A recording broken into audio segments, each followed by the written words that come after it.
Hidden in the jungle near the ocean shore and in the lowlands of the island of Guam and in some uplands near running spring water stand hundreds of mysterious-looking monuments, ancient megaliths built by the people called Chamoros who populated the island long ago in the time of our before-time ancestors. The Spanish in the 1800s called them Casas de los Antiguos, houses of the ancients. Present-day natives of Guam call these monuments Latte Stones. The sites upon which these strange stones are found are respected and carefully avoided by people of Chamorro ancestry. There is even a saying that one can sense a latte site when walking through the jungle. And if by chance one of these strange groups of stones is encountered, special words must be uttered to placate the ancestral spirits called tånom, literally, people of the before time. The latte consists of two stones.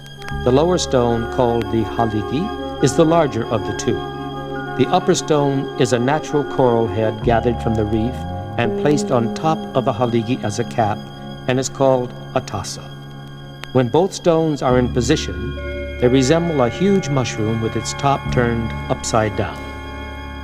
One of the characteristic features of a latte site is the presence of graves and artifacts. Because of this, some latter-day historians, unaware of Spanish documentation, suspected the stones served as burial markers. But these strange, tall, mushroom-like stones were not a mystery to the Legazpi expedition, a group of Spanish who visited Guam in 1565. They described the function of the latte stones in this manner. The native Chamorro houses were lofty, neatly built, made of plants and thatch, furnished with palm leaf mats and well divided into apartments.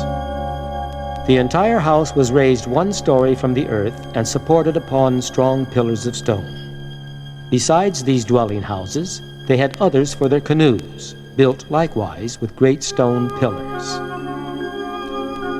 The discovery of the Spanish documentation solved the major mystery of the latte stones.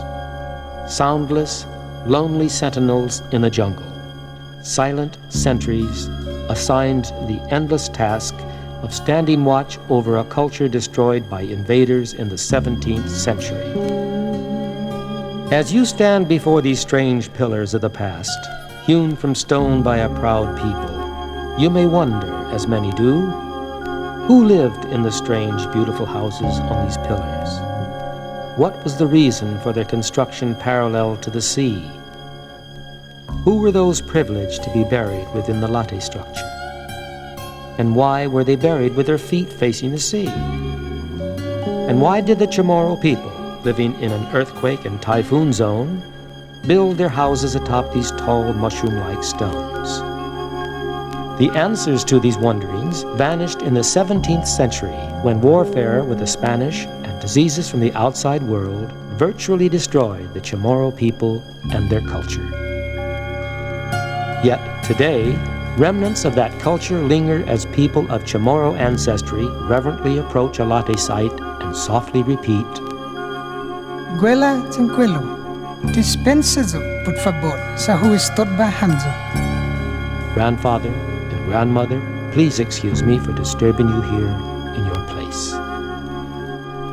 Some say that there is never an answer, but some say that if you believe, the banyan trees begin to stir and a gentle, lyrical sound rides on the wings of the sea wind for a fleeting moment. Then there is silence. Silence for the memories of the yesterdays in the time of our before-time ancestors.